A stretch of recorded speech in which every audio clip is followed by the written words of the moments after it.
Hello students, जो हमारा आज का टॉपिक है सब्जेक्ट कंस्ट्रक्शन मटेरियल का, वो है testing of brick earth. Meaning कि जो हम अर्थ ब्रिक बनाने के लिए यूज करने वाले हैं उसका क्या स्पेसिफिकेशंस होने चाहिए, उसके क्या स्टैंडर्ड होने चाहिए according to Indian government standards. Okay, so कुछ मोस्ट इम्पॉर्टेंट टेस्टिंग है जो हम अर्थ पे करते हैं, ठीक है, before the use in construction of brick. Okay, first of test is consistency test. हमारा जो फर्स्ट टेस्ट है वो कौन सा टेस्ट है? Consistency test. This test is performed to check the proportioning of clay and sand in the soil to be used for bricks. आपको इस term से समझ आया होगा कि ये टेस्ट हम क्यों करते हैं। ये टेस्ट हम करते हैं ताकि जो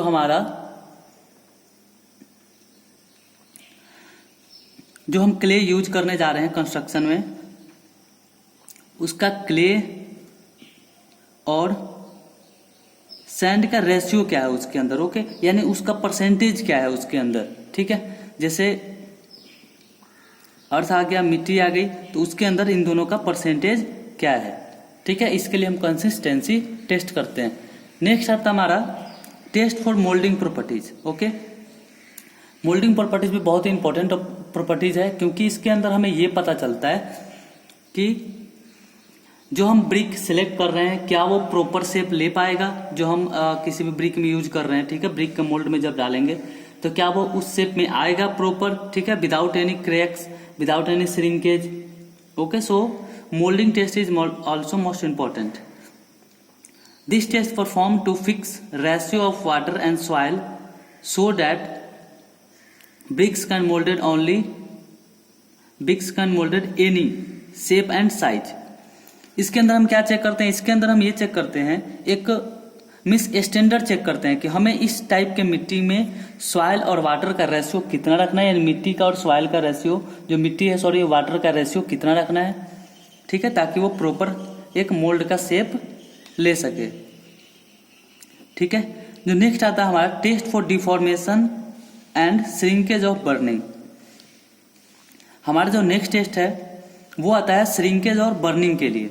मीन्स जब हम उसको हीट करेंगे या ड्राई करेंगे तो वो कितना श्रिंक होगा, कितना जब बर्निंग के बाद में उसमें कितना श्रिंकेज या डिफॉर्मेशन आएगा, ठीक है। डिफॉर्मेशन मीन्स उसके साइज में चेंजेस क्या आ सकता है, ठीक है, कि कितने चीज को जब हम गर्म करते हैं तो वो क्या होता है, वो या तो श्रिंक होगा, ठीक है। किसी भी स्ट्रक्चर में जब आप उसको गर्म करते हो तो क्या होता है, या तो वो श्रिंक होता है या डिफॉर्म हो जाता है। डिफॉर्म मीन्स वो फैलने लगता है, ठीक है, और श्रिंक मीन्स वो छोटा होने लगता है, सिकुड़ने लगता है। ओके, सो इसके अंदर हमें श्रिंकेज और डिफॉर्मेशन के लिए हम ये बर्निंग के अंदर टेस्ट करते हैं, ठीक है। हम सैंपल ले लेते हैं, उसको टेस्ट करके देखते हैं, जिस टेम्परेचर पे हमें उसको गर्म करना है, उसको बर्न करना है ब्रिक्स को, फिर उसमें सैंपल से टेस्ट करते हैं, फिर उस सॉइल को सिलेक्ट करते हैं for the construction of bricks. So ये कुछ टेस्टिंग थी जो सिंपल टेस्ट होता है, जो हम फील्ड पे टेस्ट करते हैं। ओके, प्रैक्टिकल में फील्ड पे करते हैं, उसके बाद हम उस सॉइल को सिलेक्ट करते हैं for the construction of BRICS.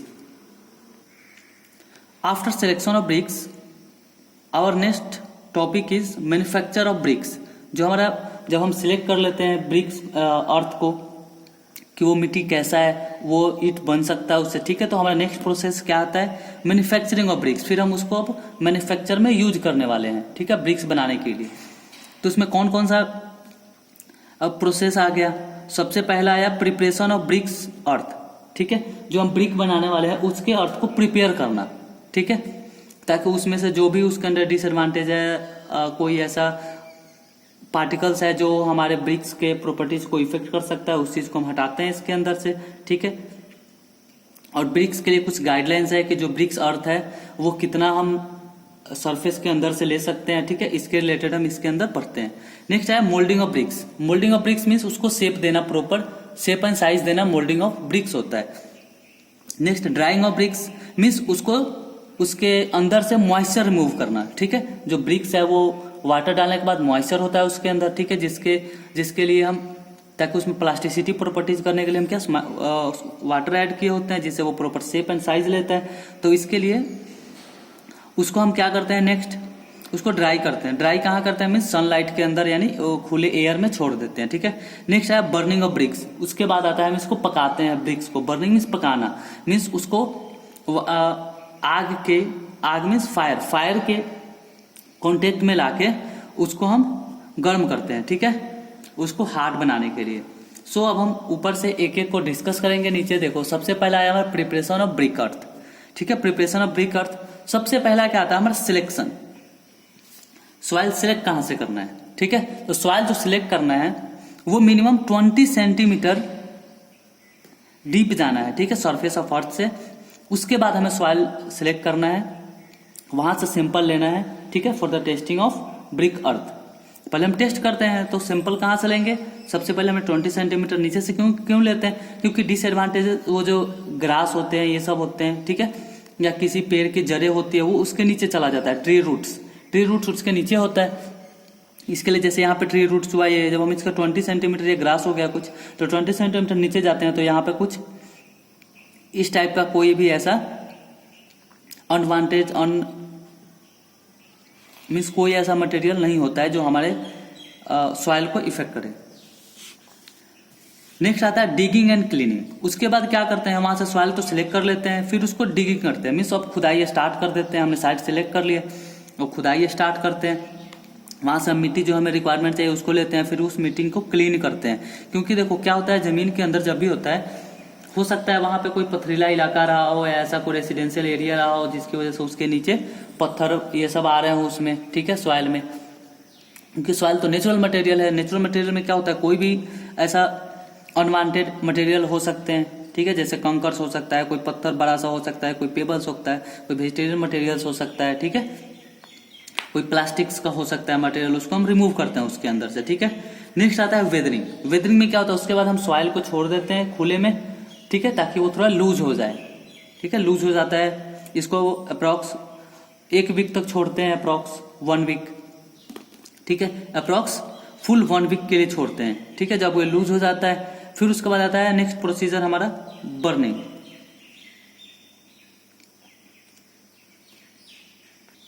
Sorry burning नहीं, ब्लेंडिंग। नेक्स्ट आता है ब्लेंडिंग। ब्लेंडिंग के अंदर हम क्या करते हैं, मिट्टी को ना एकदम सा प्रॉपर उस शेप का, जैसे उसमें बड़ा बड़ा कोई है, बड़ा सा जैसे कोई उसमें, ठीक है, बड़ा सा उसमें कोई अगर शेप साइज का हो, ठीक है, तो उसको हम महीन बनाते हैं, नहीं छोटा करते हैं उसको, ठीक है। कोई बड़ा शेप का अगर सॉइल एकाएक आ गया, ठीक है, उसको हम वहां से हटा लेते हैं, फिर उसको ब्लेंडिंग यानी उसको महीन बनाते हैं पूरा, ठीक है। जैसे आटा पीसते हैं ना, वैसे हम उसको प्रॉपर एकदम सा जैसे एक होमोजेनियस की तरह उसको, ठीक है।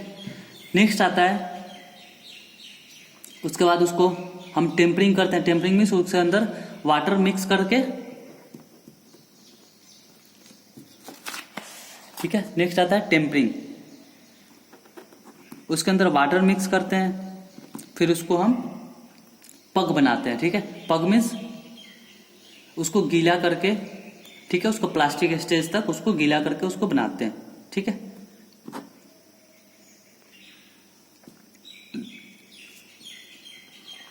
नेक्स्ट प्रोसीजर क्या था हमारा, मोल्डिंग ऑफ ब्रिक्स, ठीक है। उसके बाद हम उस ब्रिक का शेप देते हैं।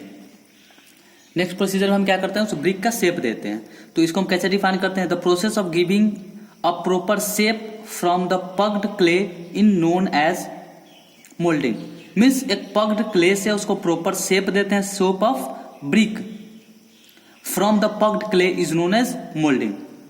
अब मोल्डिंग देखो, मोल्डिंग क्या है, जैसे एक बॉक्स बना होता है, ऐसे एक बॉक्स बना हुआ है, ठीक है, जैसे ऐसे एक बॉक्स बना हुआ है, इसके अंदर हम मिट्टी को, जो पग्ड मिट्टी है यानी कि जो गीला मिट्टी है, उसको फिल कर देते हैं, ठीक है। उसके बाद फिर से इसको अब शेप में रखते जाते हैं। आपने बहुत सारे जो चिमनी देखी होगी ना, ईंटें जहां बनती है, वहां पे ये पूरा का पूरा प्रोसीजर देखा होगा, बस उसी को आपको एग्जाम में लिखना है, ठीक है। वो स्टेज वाइज होता है, ठीक है। वो आप कभी भी विजिट करोगे आप आपको एक विजिट भी है, ठीक है, सिलेबस में, बट इस पेंडेमिक के कारण हम आपको ये, जब आप कॉलेज में होते तो आपको हम पूरा का पूरा ये विजिट कराते, बट तो आप ये करना, एक इसको आप एक असाइनमेंट के रूप में ले सकते हो। आप ये करना कि आप किसी भी चिमनी या जहाँ ईंटा बनता है, ठीक है, जो ब्रिक किलन बोलते हैं उसको, जहाँ पे ब्रिक मैन्युफैक्चर होता है, उस वहाँ पे विजिट करना आप एक बार, फिर आपको फुल प्रोसीजर समझ आएगा, ठीक है। नेक्स्ट आता है हैंड मोल्डिंग। हैंड मोल्डिंग में क्या होता है, वहाँ पे बहुत सारे लेबर्स होते हैं जो अपने हाथ से, एक उनके पास फ्रेम होता है, फ्रेम के अंदर मिट्टी फिल करते जाते हैं और वो बनाते जाते हैं, जो मोस्टली यही यूज होता था पहले भी, और अभी जहाँ हाई क्वांटिटी में चाहिए वहाँ पे, बट विलेजेस साइड में अभी भी यही यूज होता है। Okay. Machine moulding. Machine moulding कहाँ यूज होगा, जहाँ पे बहुत ज़्यादा क्वांटिटी में ब्रिक्स बनता है, ठीक है, जहाँ पे बहुत सारे ऐसे मैन्युफैक्चरिंग साइट है ब्रिक्स के, वहाँ पे मशीन मोल्डिंग यूज होता है, ठीक है। जो मोल्ड होता है वो किस चीज का बना होता है, या तो वुड का बना होगा या फिर आयरन का बना होगा। वुड का भी बना होता है और आयरन का भी बना होता है। नेक्स्ट प्रोसीजर कौन सा है, drawing of BRICS. Drawing of BRICS means अब ब्रिक को सुखाना है हमें, ठीक है, हमने मोल्ड तो कर दिया, प्रॉपर शेप में ब्रिक के आ गया, अब उसको हमें सुखाना है। तो सुखाने के लिए हम क्या करते हैं, फर्स्ट सबसे पहले हम उसको स्टैकिंग करते हैं। स्टैकिंग मीन्स देखो, जैसे आपके पास ये ब्रिक है, ऐसे स्टैक किया हमने, ठीक है, यानी ढेर लगाना प्रॉपर शेप में, ठीक है। तो हम क्या करते हैं, ऐसे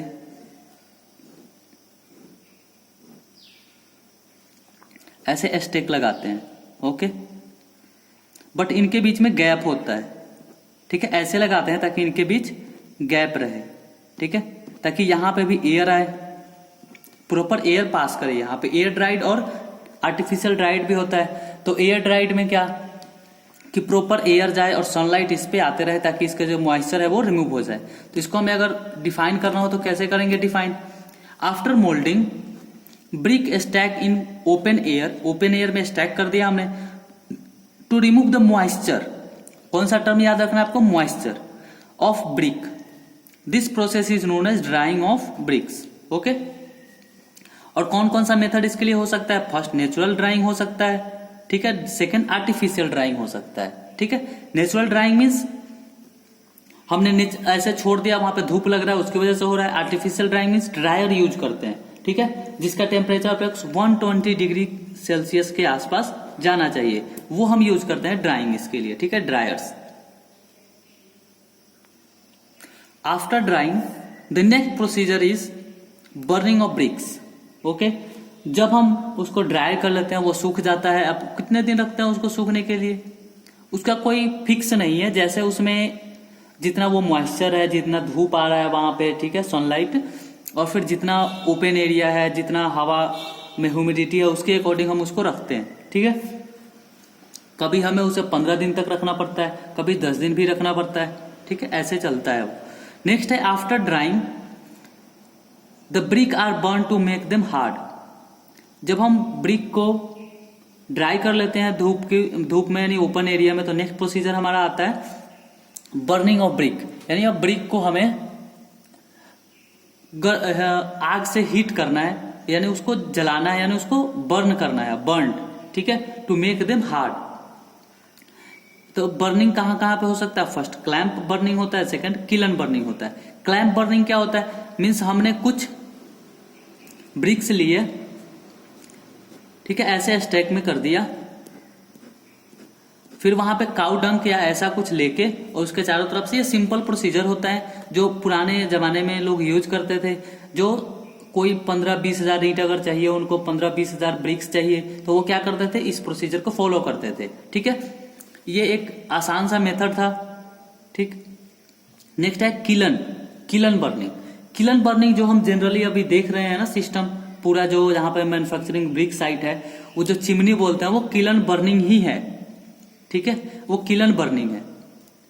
अब किलन बर्निंग में भी टाइप्स है, बुल ट्रेंच किलन और हॉफमैन किलन। तो बुल ट्रेंच किलन इंडिया में मोस्टली यूज होता है, जो जितने भी आप सारे चिमनी देख रहे हो पूरा का बुल ट्रेंच किलन्स होता है।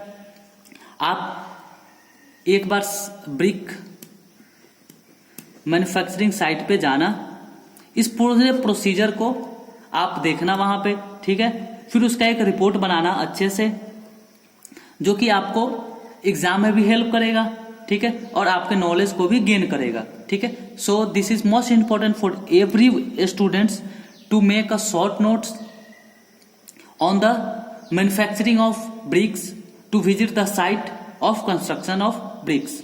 ओके, अब हम आगे कंपैरिजन देखते हैं क्लैंप का एंड किलन बर्निंग का। ओके, क्लैंप बर्निंग और किलन बर्निंग का भी कंपेयर हम देखेंगे। सबसे आता है पहले हमारा क्लैंप बर्निंग और किलन बर्निंग। आप एक एक करके, मैं इस साइड का क्लैंप है और इस साइड का किलन है, ठीक है, दोनों का डिफरेंस मैं बताते जाता हूं आपको। पहला आता है टेम्परेरी स्ट्रक्चर। जो क्लैंप है वो टेम्परेरी स्ट्रक्चर है, किलन परमानेंट स्ट्रक्चर है। इनिशियल कॉस्ट इज लेस, इसका इनिशियल कॉस्ट लेस होता है, इसमें कोई एक्स्ट्रा कंस्ट्रक्शन नहीं करना है हमें, बस चारों साइड से ब्रिक्स रख देना है, स्टैक लगा देना, उसके अंदर फ्यूल भी तो सस्ता है ना इसका, जो नेचुरली अवेलेबल जैसे वुडन पीस हो गया ये ऐड कर देते हैं। Initial cost is high, construction इसका करना बहुत मुश्किल होता है, इसका कॉस्ट भी ज्यादा लगता है। Fuel cost is low, full cost low, क्यों? क्योंकि हम इसमें काउ डंग वगैरह यूज कर लेते हैं, जो भी हमारे पास लोकली अवेलेबल फ्यूल होता है उसको यूज करते हैं। फ्यूल कॉस्ट इज हाई, क्यों? क्योंकि इसमें कोल यूज करते हैं, कोल जिसको बोलते हैं हम कोयला यूज करते हैं इसमें। मोर वेस्टेज ऑफ हीट, इसमें क्या होता है, ये प्रॉपर शेप में नहीं होता, जो क्लैंप है वो प्रॉपर शेप में नहीं है, ठीक है, तो इसके अंदर हीट का बहुत ज्यादा वेस्टेज होता है। नेक्स्ट आता है नो वेस्टेज ऑफ हीट। जो किलन है उसमें वेस्टेज हीट नहीं होता है, क्योंकि आपको पता है जो इसमें हम इनिशियल कॉस्ट यानी जितना उसको स्ट्रक्चर पे खर्च करेंगे वेस्टेज उतना कम होगा। जब हम अगर उसको यूटिलिटी जब हम वो अपने यूटिलिटी में लाते हैं, जब हम उसको यूज करते हैं, तो वो किसी भी स्ट्रक्चर का जब उसका इनिशियल कॉस्ट हाई है, इनिशियल कॉस्ट जब हाई हो गया तो उसका यूटिलिटी कॉस्ट कम हो जाता है।